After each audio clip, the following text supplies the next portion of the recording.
राजस्थानी भाई बहनों के बीच आकर मुझे गर्व की अनुभूति हुई है, क्योंकि अभी मैं जब पूछ रहा था मुझे लगा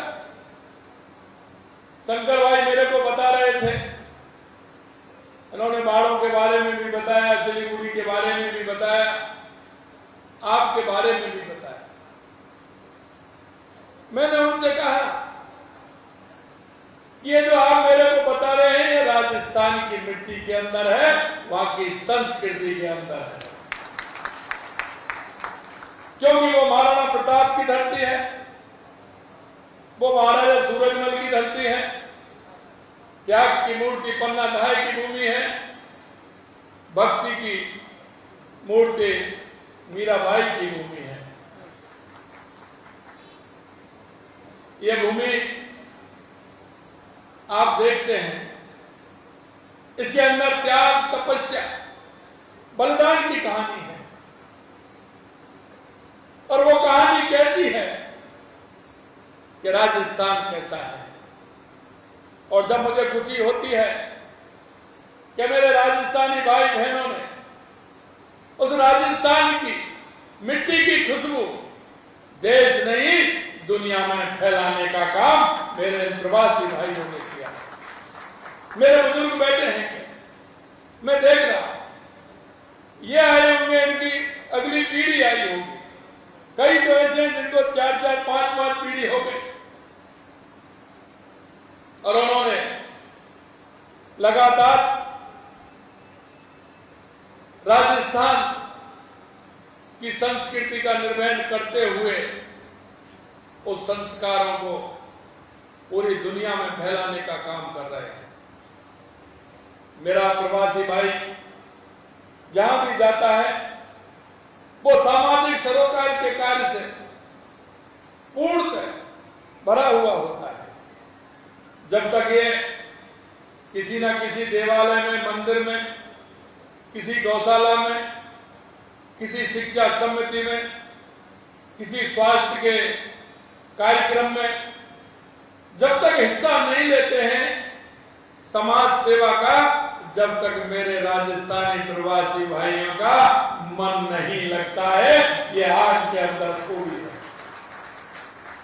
ये कहीं ना कहीं किसी न किसी संस्थान से जुड़े होते हैं, और ये राष्ट्र भक्ति जो राजस्थान से मिली है, हमारे मनुष्यों के त्याग, तपस्या और बलिदान के कारण वह राजस्थानी के अंदर ठूस ठूस करके भरी है। उनके रगों में आज भी वो राजस्थान के स्वाभिमान की कहानी कहती है।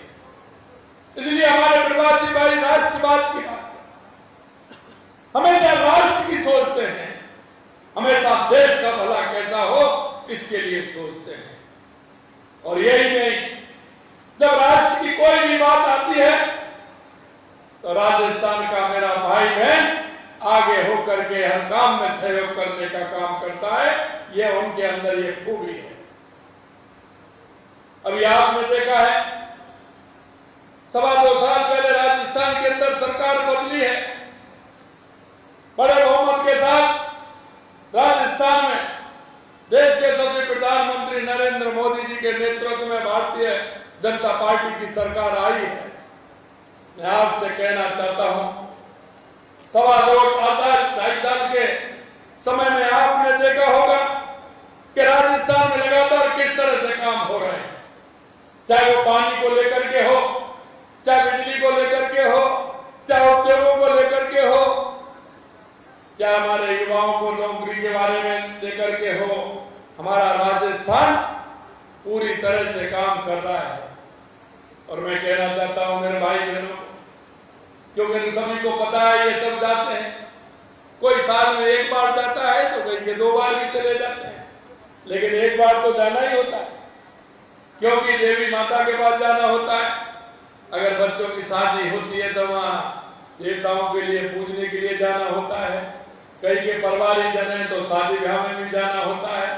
और एक बात और इसके अलावा भी है कि राजस्थान में जो पर्यटन है वो दुनिया में कहीं नहीं है, तो घूमने के बहाने भी आना होता है। राजस्थान में जब आप देखेंगे कि वहां अगर आपको बड़ी बड़ी हवेलियां देखनी है, किले देखने हैं, महल देखने हैं तो राजस्थान आइए। डेजर्ट देखना है तो राजस्थान आइए। आपको झीलें देखनी है तो भी राजस्थान आइए। आपको अभ्यारण्य देखना है तो भी राजस्थान आइए। आपको बर्ड सेंचुरी देखनी है फिर भी राजस्थान आइए। तो राजस्थान की सुंदरता अपने आप में अलग है। आप सभी लोग आते हैं, मुझे पता है, लेकिन मेरे भाई और बहनों में एक ही बात आपसे कहना चाहता हूं, क्योंकि आप कर्म भूमि जिस तरह से काम कर रहे हैं, मातृभूमि का भी ध्यान रखते हैं। हमारा दायित्व बनता है कि जहां हमारी कर्म भूमि हो गई, हमारा व्यापार, हमारा उद्योग हम यहां रहने लग गए, वहां का भी आपको सोचना है। हमेशा आप सोचते हैं आप राष्ट्रवाद से जुड़ करके कैसे आगे बढ़ सकते हैं, इसको बढ़ना चाहिए। एक बात और मैं आपसे कहूंगा कि आप चिंता मत करिए। राजस्थान में आपकी दुकान है, आपका मकान है, आपकी खेती है, उसकी चिंता मत करिए। उसके लिए हमारी सरकार बैठी है, उसको चिंता करने की जरूरत नहीं। लेकिन एक बात जरूर मैं कहना चाहता हूं, अभी मैंने शेखावाटी की जो हवेलियां हैं, उन हवेलियों को मैंने देखा। आप यहाँ बिल्डिंग बना सकते हैं, लेकिन हवेलियां नहीं बन सकती। और वे मैं इसलिए कहना चाहता हूं कि जब मैं हवेलियों को मैंने चिन्हित किया तो लगभग 1111 हवेलियां ऐसी बहुत ही अच्छी बनी हुई हैं। उनमें से 662 हवेलियों को चिन्हित करते हुए उनका पुनरुद्धार हो रहा है और ओनर उनके आकर के बना रहे हैं। और आपकी भी वहां कोई हवेली है तो उसको संभालिए, क्योंकि सबसे ज्यादा राजस्थान के अंदर अगर पर्यटक आता है तो मेरे शेखावाटी के अंदर सीकर, झुंझुनू, चूरू और बीकानेर के अंदर आता है।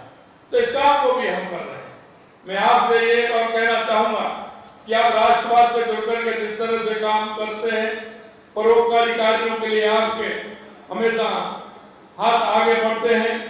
कर्म भूमि में आप जिस तरह से काम करते हैं उसी तरह से जन्मभूमि में भी करिए। लेकिन मैं एक बात जरूर आपसे कहूंगा, मैं आपकी ताकत जानता हूं, आपकी शक्ति मुझे पता है। आप जहां भी हैं 100, 200, 500 लोगों से एक आदमी के हमारे संपर्क होते हैं।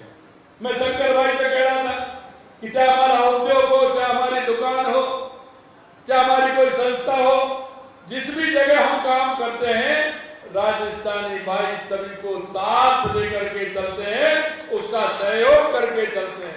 इसलिए सभी के संबंध हैं। और शंकर भाई बड़े मेरे मित्र हैं, क्योंकि आपने देखा है शंकर भाई भी कभी साइकिल पर निकल जाते हैं, तो कभी स्कूटी पर निकल जाते हैं, तो कभी मोटरसाइकिल पर निकल जाते हैं। और वही स्थिति मेरी कि मैं सरपंच था तो भी और उसके बाद भी संगठन में काम किया और आज भी मैं निकल जाता। मैं आपसे एक ही बात कहना चाहता हूँ, तो जमीन से जुड़ा आदमी होता है, जमीन से जुड़ा व्यक्ति होता है, उसको हर बात की जानकारी होती है कि गरीब व्यक्ति का, किसान का, मजदूर का, छोटे दुकानदार का जीवन कैसा होता है। ये शंकर भाई को पूरा पता है कि सिलीगुड़ी की हालत क्या है और यहाँ के लोगों की स्थिति क्या है। इसलिए मैं आपसे कहना चाहता हूं, सिलीगुड़ी में तो आप जिताएंगे, शंकर भाई को ज्यादा से ज्यादा वोटों से जिताएंगे, लेकिन पश्चिम बंगाल के अंदर देश के सबसे प्रधानमंत्री नरेंद्र मोदी जी के नेतृत्व में डबल इंजन की सरकार द्वारा ऐतिहासिक विकास होना चाहिए। बंगाल के अंदर भारतीय जनता पार्टी की सरकार बने, इसके लिए आपको पूरी ताकत पूरे बंगाल के अंदर लगानी है। मेरे भाइयों, हम सब जानते हैं कि बंगाल वो बंगाल है जिसने आजादी की लड़ाई में बढ़ चढ़ के हिस्सा लिया था, जिन्होंने राष्ट्र के लिए सर्वोपरि माना था।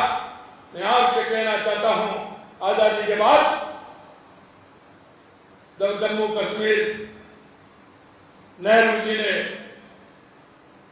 धारा 370 लगाई थी, तो हमारे डॉक्टर श्यामा प्रसाद मुखर्जी बंगाल के थे। अगर उनके मन में यह होता मैं तो बंगाल के रहने वाला, कश्मीर से क्या लेना, लेकिन उन्होंने कहा था कि कश्मीर में मैं जाऊंगा, झंडा फहराऊंगा, कश्मीर भारत का अंग है। और मित्रों, आपने देखा डॉक्टर श्यामा प्रसाद मुखर्जी जी ने कश्मीर के लिए आंदोलन किया, धारा 370 हटाने के लिए आंदोलन किया। और वो काम अगर पूरा किया तो देश के यशस्वी प्रधानमंत्री नरेंद्र मोदी जी ने धारा 370 हटा करके काम किया। मैं आपसे कहना चाहता हूं, ये वो भूमि है जो हमेशा राष्ट्रवाद के लिए काम करती है। हम सभी को आपको समझना होगा, पूरे कोशिश के साथ हमें यहाँ की जो भ्रष्टाचारी सरकार है, जो तुष्टीकरण के आधार पर चलती है, उसको हर कीमत पर बदलना होगा। यह मैं आपसे आग्रह करना चाहता हूं। आप देख रहे हैं क्या स्थिति, किस तरह से तुष्टीकरण होता है, किस तरह का भ्रष्टाचार होता है, किस तरह से कटमनी होती है, अपने लोगों को किस तरह से सहयोग करके सरकारी खजाने को लूटा जाता है। मेरे भाइयों बहनों, हम एक राष्ट्र के नागरिक होने के नाते, एक प्रदेश के नागरिक होने के नाते हम सभी का कर्तव्य बनता है कि हम राष्ट्र के कार्यों में सहयोग करें। यहाँ के आम जन के लिए हम कैसे आगे आ सकते हैं, यहाँ का विकास कैसे हो सकता है। आप देख रहे हैं देश के यशस्वी प्रधानमंत्री नरेंद्र मोदी जी के नेतृत्व में लगातार विकास हो रहा है। 2014 के बाद आपने परिवर्तन देखा होगा। परिवर्तन आपने ये देखा, गरीब कल्याण की योजना आज तक नहीं है। मैं माता बहनों से कहना चाहता हूं, कौन सी ऐसी योजना जिस तरह से माननीय प्रधानमंत्री नरेंद्र मोदी जी ने माता बहनों के लिए काम किया। जब हमारा लिंग अनुपात में कमी आ रही थी, हमारी बेटियों की संख्या घट रही थी, तो बेटी बचाओ बेटी पढ़ाओ का नारा देश के यशस्वी प्रधानमंत्री नरेंद्र मोदी जी ने दिया। यही इसके बाद अगर उनको कोई दर्द महसूस होता था, क्योंकि अंधेरे का इंतजार करती थी और सुबह सूर्य उगने से पहले शौच से निवृत्त होने के लिए जाती थी, अगर शौचालय बना करके कोई सम्मान दिया तो देश के यशस्वी प्रधानमंत्री नरेंद्र मोदी जी ने दिया। उज्ज्वला योजना के माध्यम से अगर माता बहनों को सम्मान दिया तो देश के यशस्वी प्रधानमंत्री नरेंद्र मोदी जी ने दिया। जनधन के खाते खुलवाने का काम अगर किया तो माननीय प्रधानमंत्री जी ने किया। ऐसे अनेकों काम किए। मैं आपसे यही कहना चाहता हूं, किसान सम्मान निधि देने का काम किया तो माननीय प्रधानमंत्री जी ने किया। मछुआरे, गरीब, मजदूर, उनके विकास की बात की कि वो आर्थिक रूप से कैसे मजबूत हो सकता है, तो माननीय प्रधानमंत्री जी ने काम किया। 2014 के बाद गरीब कल्याण की योजनाओं को अगर लागू ठीक प्रकार से किया, जो आम जन तक पहुंचे, तो माननीय प्रधानमंत्री नरेंद्र मोदी जी ने किया। पहले की सरकारें कहती थी हम 1 रुपया भेजते हैं 15 पैसे पहुंचता है। मैं आपसे पूछना चाहता हूं कि अब जितना पैसा आता है सीधे खाते में आता है कि नहीं आता? सीधे खाते में आता है कि नहीं आता? कोई कटमनी तो नहीं लगती। यहाँ जो कटमनी लगाते हैं वो तो राज्य सरकार की योजनाओं पर कटमनी लगा करके काम करते हैं। दिखाना क्या है, करना क्या है, ये आप सभी जानते हैं। यहाँ की स्थिति क्या है वो सभी जानते हैं। चाहे हमारी विकास की योजनाएं हो, आज आप देख रहे हैं जिस तरह से विकास हो रहा है, सिलीगुड़ी के अंदर ही जिस तरह से विकास हो रहा है, आप सभी ने देखा है कि जिस तरह से सिलीगुड़ी के अंदर हाईवे बन रहा है, भारतमाला परियोजना 520 किलोमीटर लंबा, गोरखपुर सिलीगुड़ी ग्रीनफील्ड एक्सप्रेस बन रहा है, साथ ही कोलकाता सिलीगुड़ी के बीच 6 लेन हाईवे, बागडोगरा एयरपोर्ट का नया आधुनिक टर्मिनल बन रहा है। ये सब हो रहा है, ये भारत सरकार इसको करा रही है। लगातार आप देख रहे हैं जिस तरह से काम हमारी सरकार ने किया है। मैं आपसे यही कहना चाहता हूं, क्योंकि हम एक नागरिक होने के नाते हमारा कर्तव्य बनता है कि हमारे क्षेत्र में विकास कौन कर सकता है। इसलिए मेरे भाई और बहनों, आप सबसे मेरा यही कहना है कि माननीय प्रधानमंत्री जी के नेतृत्व में चाहे गरीब कल्याण की योजनाएं हो, चाहे विकास की योजनाएं हो, चाहे नक्सलवाद आतंकवाद का खात्मा हो, या दुनिया में बढ़ता हुआ भारत का सम्मान हो, ये माननीय प्रधानमंत्री जी के नेतृत्व में हो रहा है। मेरा आपसे कहना यह भी होता है कि जहां प्रधानमंत्री आवास योजना 8,000 से अधिक घरों की स्वीकृति की है, लगभग 5,000 घर बन चुके हैं, उन परिवारों को लाभ मिला है। आपने देखा है विधायक शंकर घोष जी ने multi level parking, drainage system, sector 40 bus stand, Bharat Nagar क्षेत्र के विकास, माड़ा 1824 में आश्रम निर्माण जैसे बहुत कार्य किए हैं, और ये तो आपके बीच के हैं, कभी जाके पकड़ लो, जब ये तैयार रहते हैं शंकर भाई, रहते हैं कि नहीं रहते बताओ? शंकर भाई पूरी तरह से तैयार रहते कि नहीं रहते? मैं आपसे कहना चाहता हूं, आज तारीख हो गई 17, वोटिंग होनी है 23 को। 23 तक पूरी तरह से सिलीगुड़ी में जुड़ना है और पहले से ज्यादा वोटों से शंकर भाई को जिताना है। यह आह्वान करने के लिए मैं आपसे आया। इसके साथ साथ जहां भी आपके मिलने वाले हैं, कोई भी है बंगाल के अंदर, उन सबको आपके, मुझे पता है व्यापारी हैं आपके, मोबाइल नंबर में किसी में 500, किसी में 700, किसी में 1000, 2000 नंबर भी आपके मोबाइल में है। आज से आपको मैसेज करना है, फोन करना है कि भैया ध्यान रखिए, इस पश्चिम बंगाल के विकास के लिए आप सभी को भारतीय जनता पार्टी कमल की फूल को वोट देना है, और ज्यादा से ज्यादा वोट दे करके बंगाल के अंदर यार मई को जब परिणाम आए तो सरकार भारतीय जनता पार्टी की हो, देश के सबसे प्रधानमंत्री नरेंद्र मोदी जी के नेतृत्व में यहाँ की डबल इंजन की सरकार विकास करेगी। यह मैं आपसे कहना चाहता हूँ। मेरे भाइयों और बहनों, मैं आपसे अंत में यह भी कहूंगा कि टीएमसी के नेताओं का भ्रष्टाचार आप अच्छी तरह से जानते हैं, और ये किस तरह से भ्रष्टाचार करते हैं। इन भ्रष्टाचारियों को आपको सबक भी सिखाना है, और यहाँ के जो मेयर है उसको तो और अच्छी तरह जानते होंगे आप, कैसे घोटाले वो कर रहे हैं। अरे मेरे भाइयों, ऐसे लोगों को राजनीति में कोई स्थान नहीं है जो जनता की नहीं सुन करके, जनता के काम की नहीं सुन करके जो भ्रष्टाचार करते हैं, ऐसे लोगों का कोई स्थान नहीं। मैं आपसे अंत में इतना कहना चाहता हूं, मैं आपके बीच में आया हूं, और आपके बीच में मैं ये कमेंट करना भी चाहता हूं, क्योंकि आप यहां सरकार लाओगे तो आपके नेतृत्व करने वाले दो होंगे कि नहीं होंगे। अगर आपको कोई परेशानी आएगी तो आराम से पकड़ के जयपुर आइए और बताइए क्या काम है, वो भी मैं गारंटी लेकर के जा रहा हूं, कोई चिंता करने की आपको आवश्यकता नहीं। लेकिन मैं इतना जरूर आपसे कहूंगा मेरे भाइयों कि हमें राजनीति के क्षेत्र में जिस तरह की स्थिति है यहाँ के सरकार की, भ्रष्टाचार की, उसको हमें बदलना होगा, उसको हमें बदलना होगा, ये हमारा कर्तव्य है। और इसको अगर आप बदलेंगे तो निश्चित रूप से आने वाली पीढ़ियों के लिए भी हम अच्छा करके जाएंगे। हमको हमारे बुजुर्ग कितना करके गए, हमने क्या किया, क्या तो भ्रष्टाचार की स्थिति ऐसी हो रही है कोई कुछ कर ही नहीं सकता। तो मेरे भाई और बहनों, मुझे विश्वास है कि भाजपा का जो संकल्प पत्र है, हमने राजस्थान में जो संकल्प पत्र दिया था, हमने उसमें लगभग 74% हमने 2.25 साल के अंदर हमने पूरा कर दिया, 2.25 साल के, क्योंकि हमारा कमिटमेंट होता है। कोई भी घोषणा पत्र होता है वो हमारा पार्टी का कमिटमेंट होता है, हम वही करते। इसलिए मैं कहना चाहता हूं, जो बंगाल के अंदर हमने घोषणा पत्र दिया है, हमारी सरकार उसको पूरा करेगी। साफ नियत, स्पष्ट नीति और तेज गति से यहाँ विकास होने वाला है। आप सभी, मुझे भरोसा है कि यहाँ करोगे, पूरे बंगाल के अंदर जिस तरह से हमारी योजनाएं चलेंगी तो निश्चित रूप से विकास होगा। और माननीय प्रधानमंत्री जी क्या कहते हैं? प्रधानमंत्री जी कहते हैं, ना खाऊंगा ना खाने दूंगा।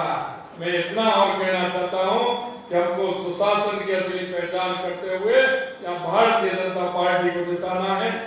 आप सभी से पुणे में अपील करूंगा कि आप सभी राजस्थान आइए,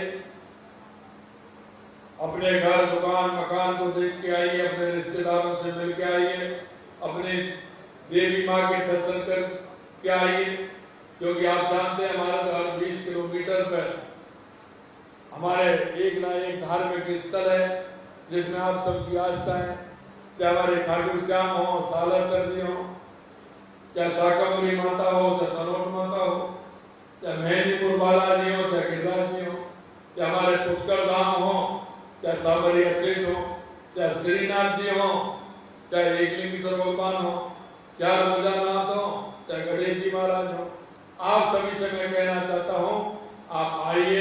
राजस्थान पर्यटन की दृष्टि से भी और आपके दोनों काम पूरे होते हैं, घूम के आ जाते हैं, माता के दर्शन भी करके आते हैं। और अब की बार मैं ये भी कहना चाहता हूँ, आप जब ये चुनाव के बाद होगा तो शंकर भाई भी साथ आएंगे। इन्होंने कहा था मैं सभी जगह गया और आने की व्यवस्था भी यही कर देंगे, आप चिंता मत करो। मैं कहूँगा इनसे आप आइए और आराम पूरी तरह से आइए और रुकने की और उसकी व्यवस्था हम करेंगे, आपको कोई चिंता करने की जरूरत नहीं। अंत में इतना ही कहूँगा मैं कि शंकर भाई को तो भारी बहुमत से जिता हो गई, लेकिन डबल इंजन की सरकार भी बनाओगे, इस संकल्प के साथ आप यहाँ से जाएंगे। आप सभी ने जितना प्यार दुलार, और मैं देख रहा हूँ सुबह से ही लगातार फोन आ रहे हैं, उसके लिए मैं तहे दिल से आपका बहुत बहुत धन्यवाद देता हूँ। आपको बहुत बहुत धन्यवाद। जय हिंद, जय भारत, जय राजस्थान। अब मैं शंकर जी को माला पहना दूं ना।